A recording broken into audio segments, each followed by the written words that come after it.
Création d'une clé bootable avec Rufus. Donc tout d'abord, vous allez sur la page de Rufus afin de télécharger le programme.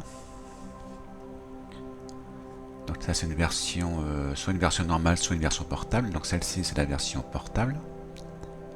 C'est-à-dire qu'il n'y a pas besoin d'installation. Donc vous la lancez et vous arrivez sur l'interface de Rufus.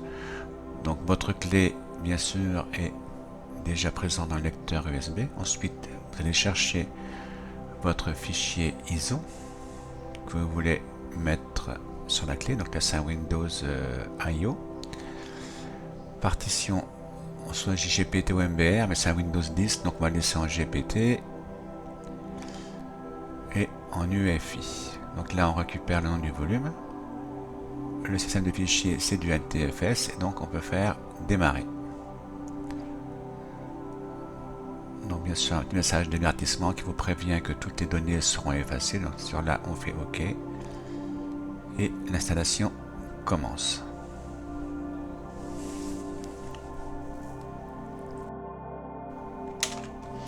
Voilà, votre clé est terminée. Et vous avez un message, un petit avertissement qui vous dit que vous devez arrêter, désactiver le Secure Boot pour pouvoir booter sur cette clé. Là, vous cliquez sur Fermer et votre clé est prête à booter.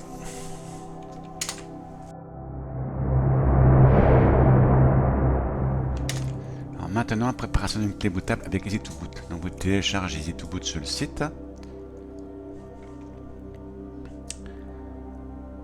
Il y a plusieurs versions, vous prenez la première version. Donc ça se télécharge. Alors là bien sûr il faut faire enregistrer parce que le navigateur trouve que le fichier est suspect. Donc ça, il n'y a rien de suspect dedans. Donc ensuite vous l'installez.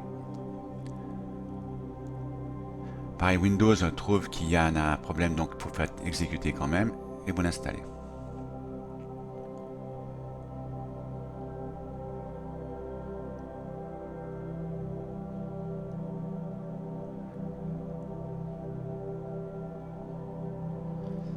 Voilà, donc EasyToBoot se lance. Alors vous choisissez le clavier français, vous vérifiez bien que c'est bien la bonne clé qui soit connectée et vous faites démarrer.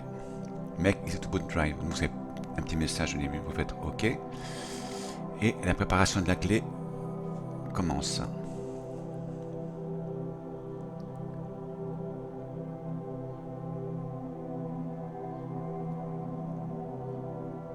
Voilà, ça vous prévient que la clé va être formatée, donc toutes les données dessus vont être effacées, vous faites OK. Donc la clé est formatée en NTFS.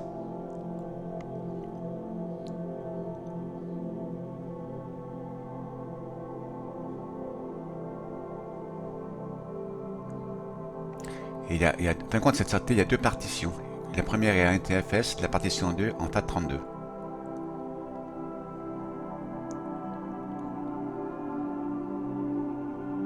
Donc ensuite, il copie tous les fichiers nécessaires au boot de la clé et d'autres programmes. Il y a d'autres programmes dessus, il y a quelques exécutables aussi.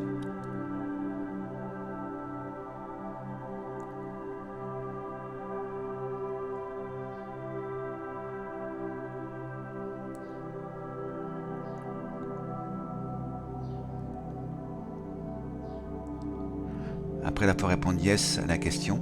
En fin de compte, c'est pour le boot EEFI.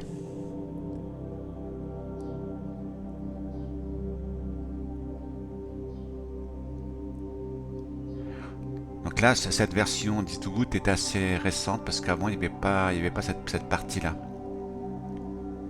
Il y avait bien deux partitions, mais il n'y avait pas cette partie n'était pas comme ça, quoi, voilà.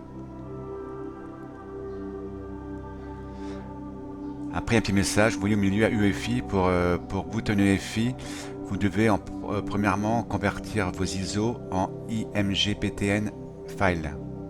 Et pour ceci, il faut utiliser le MPI Toolpack et copier le fichier IMGPTN sur le disque, sur la clé USB. Voilà, quand l'écran devient vert, ça veut dire que la clé est prête. Donc maintenant, il ne reste plus qu'à copier vos ISO dans les différents dossiers. Voilà, vous avez un dossier ISO avec des sous-dossiers, avec Windows, Linux, tout ça. Donc là, on va copier un Windows 10 dans le dossier Windows 10.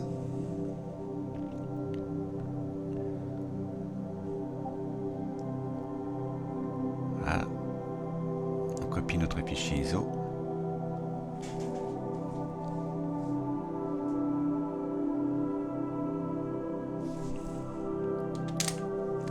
Et notre clé est prête à booter. Maintenant, il ne reste plus qu'à mettre tous les ISO dans les différents dossiers. Donc maintenant, nous allons voir Ventoy. Alors, vous faites une recherche sur Google, vous allez sur le site de Ventoy et vous pouvez le télécharger dans l'onglet Download. Voilà, il y a une version Linux, une version Windows. Voilà, on va récupérer la bonne version.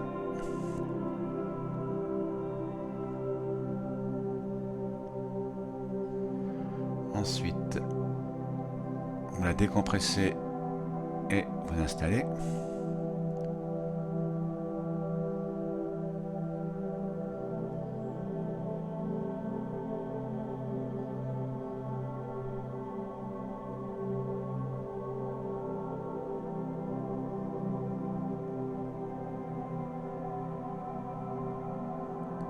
C'est par ici aussi qu'on peut faire les mises à jour. Donc là, ça vous prévient que votre disque, votre clé USB va être formatée. Et tout ce qui sera dessus sera perdu. Tout à fait normal. Ok, votre clé est prête. Et maintenant, il ne reste plus qu'à copier vos ISO à la racine de la clé. Là, voilà, sur la gauche, voilà, Ventoy qui est là. Tous les fichiers utiles boot sont cachés. Donc là, il suffit de copier, là je vais mettre Ubuntu et Windows sur ma clé, je copie ça à la racine.